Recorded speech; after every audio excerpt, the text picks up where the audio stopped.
আমি ডাকসুর জিএসএম ফরাদ ভাইকে বলছি। আপনি তো প্রথম শুরু করলেন ফুটবল উন্মাদনা দিয়ে। ভালোই লাগলো আপনাদের বক্তব্য, দুজনেই সাধুবাদ জানাচ্ছি।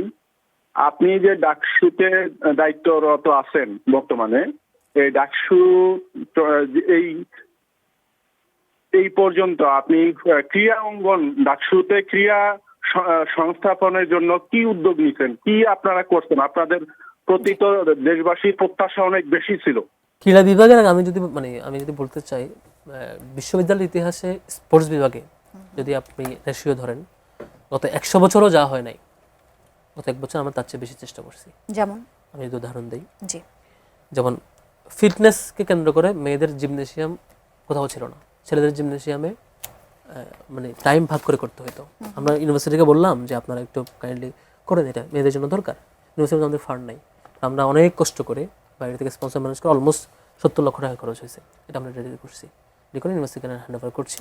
এখন উদ্বোধনটা হয় নাই, নানা নাটকীয়তার মধ্যে দিয়ে উদ্বোধন করতে দিচ্ছে না। স্টিল ইউনিভার্সিটির যে পলিটিক্যাল এজেন্ডা আমাদেরকে ব্যর্থ বানানোর চেষ্টা করা, এখন উদ্বোধন হতে দেয় নাই। আশা করছি হবে, আমরা প্রেশার দিয়ে আদায় করে নেব।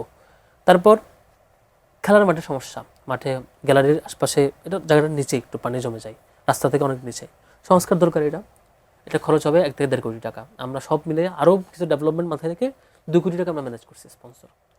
2 কোটি টাকার চেক রিটার্ন ইউনিভার্সিটি ট্রেজারারকে হ্যান্ড ওভার করছি, স্যার আপনারা এটা বাস্তবায়ন করেন। স্টিল আজকে 7-8 মাস হয়ে গেল এটা হস্তান্তর করেছি, একটা টাকাতেও এখন হাত দেয় নাই, একটা টাকাতেও। তারপর সেমভাবে আগে যে কাজগুলো রেগুলার হতো, টুর্নামেন্ট, এগুলো তো হচ্ছে, হল আরেকটা টুর্নামেন্ট অ্যানাউন্স মাত্র হয়েছে। এই টুর্নামেন্টগুলো হওয়া, বাইরে টিম পাঠানো, এই কাজগুলো হচ্ছে ডাকসুর রেগুলার কাজ।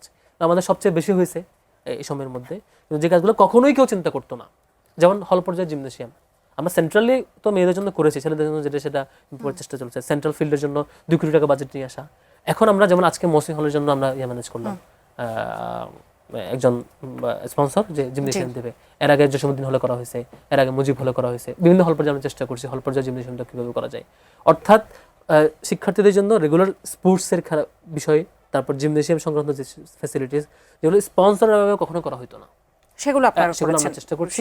এখন পর্যন্ত প্রত্যেকটা জায়গায় বরং প্রশাসন আমাদেরকে কিভাবে ব্যর্থ প্রমাণ করেছে। আজকেও সেম কেস হয়েছে, আমরা বেশ কিছু হলে আমরা এসি হস্তান্তর করেছি রিডিং রুমে পড়ার জন্য, আর যেটা ছেলেমেয়েরা লাইন ধরে সেন্ট্রাল লাইব্রেরিতে ব্যাগ ধরে ফজরের পর থেকে, কারণ পড়ার জায়গা নাই, রিডিং রুমে গরম, এসি নাই, এসি ম্যানেজ করছি।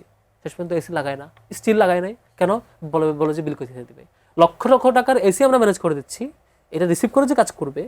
এখন পর্যন্ত এটা নিয়ে কিছু হলে চালু হয়েছে অলরেডি, কিছু হলে এখনো এটা নিয়ে গড়িমসি করছে।